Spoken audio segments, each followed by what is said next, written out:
Welcome to Luca and Miguel. Enjoy the video. You begin by confirming essentials: your Epson model, current firmware, and the exact Wi-Fi SSID plus password. Once done, position the printer close to the router, about 6 to 10 feet, to avoid signal loss. Next, power the machine and open the control panel. Choose network or Wi-Fi setup to start. You do this now because the printer needs a live network scan. Skipping proximity or correct credentials causes immediate connection failures. Now, select Wi-Fi Setup Wizard on the printer to scan for available networks, or choose WPS for one-touch linking. When the list appears, pick your SSID and enter the password exactly, because Wi-Fi is case-sensitive and special characters matter. If you use WPS, press the router's WPS button within the 2-minute window while the printer awaits.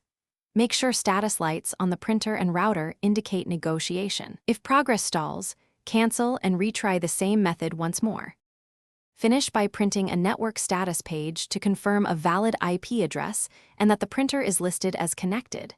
Then install Epson drivers on your computer and choose the network install option so the software detects the printer by IP.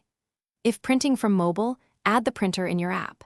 If anything goes wrong, reboot the router and printer, then retry. Alternatively, connect via USB and run the network setup utility to push settings.